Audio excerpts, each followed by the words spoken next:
नमस्कार मित्रों, मैं नागपुर से प्रहार जिलाध्यक्ष उमेश गणवीर बोल रहा हूँ। और आज ये वीडियो बनाने का जो मेरा एक ही मकसद है कि जिस तरह से हमारे देश में जो घटनाएं घट रही है, ये एक बहुत बड़े आंदोलन के खिलाफ एक घटना के लिए अंजाम दे सकती है। जैसा कि हम देख रहे हैं कि अभी कुछ दिन पहले ही लेह लद्दाख में सोनम वांगचुक जो हमारे देश के साइंटिस्ट है, कई स्कूल है, कई नेशनल अवार्ड उनके नाम पे है, विद्यार्थियों को शिक्षा देने का काम कर रहे हैं। पूरे देश से उनके पास में विद्यार्थी है जो बहुत अच्छे तरीके से काम कर रहे हैं और देश में शिक्षा का काम कर कर देश के लोगों को शिक्षित कर रहे हैं। उन्होंने सेनाओं के सेवाओं के लिए भी काफ़ी कुछ काम किया है।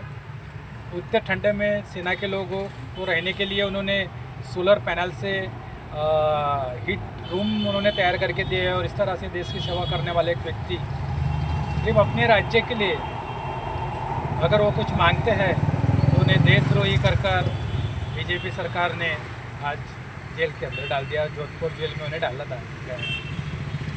यानी ये देश की सच में कितनी बड़ी दुर्दैवी बात है कि एक शिक्षक को, एक साइंटिस्ट को, एक देश सेवक को ये सरकार जेल में डालकर जिस तरह से लोगों की भावनाओं को भड़का रही है, शायद उन्हें ये अंदाज़ा नहीं है कि जिस तरह से नेपाल के लोगों ने वहाँ के मंत्रियों को दंगा करके नालों में फेंका, आज वो परिस्थिति अपने भारत देश में घटने की लिए कोई समय नहीं लगेगा।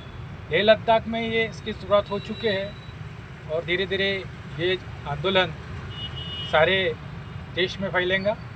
और मेरे सभी भाइयों से और सभी मेरे भारतवासियों से मेरा निवेदन है कि एक अच्छे व्यक्ति के तौर पर सोनम वांगचुक का काम अच्छा है, सभी लोग सामने आए और इस व्यक्ति को जेल से छुड़ाने के लिए आप मदद करें।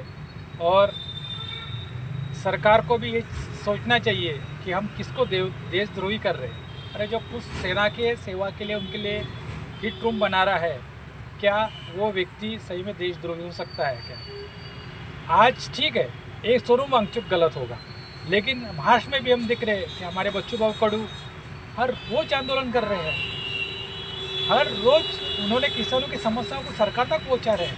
अगर सरकार के कानों में जू तक नहीं रेंग रही है, उनका क्या कोई ये नहीं कि अगर कोई आंदोलन कर रहा है तो उसे समझाए, उनके समस्या को समझे, उनको सॉल्व करने के लिए उनको समझाया जाए। देश में आंदोलन, राज्य में आंदोलन ना होने दी जाए, लेकिन इन्होंने ठान के रखा है कि आप आंदोलन करो, कुछ भी करो, हम आपकी नहीं सुनेंगे। एक जीत उन्होंने पकड़ लिया, यही जीत एक दिन सरकार को ले डूबने वाली है।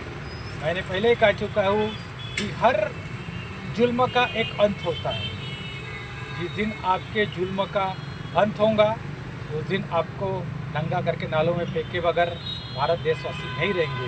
हमें मालूम है हमारे देश में क्रांति होने में समय लगता है, क्योंकि हमारे लोग, हमारे यहाँ हमने महाभारत में सीखा है कि जब तक किसी की 100 गलतियाँ ना हो तो श्री कृष्ण भी उसका सर नहीं काटते हैं। और यही एक आदत की वजह से हम सरकार को गलतियों पे गलती करने देने का मौका दे रहे हैं। लेकिन इस तरह से किसी अच्छे व्यक्ति को, बच्चूभाऊ जैसे व्यक्ति को, लेह लद्दाख में सोनम वांगचुक जैसे एक व्यक्ति को सरकार अगर जेल में डालने की बात करती है तो भारतवासियों को ये सोचने का विषय है कि उन्हें क्या करना चाहिए। ये आप कुछ ज़्यादा समझदार है, तो इस आंदोलन से आप सभी जुड़े और इधर महाराष्ट्र में हमारे बच्चूभाऊ को सपोर्ट करें ताकि किसानों का उनका हक उनको मिले।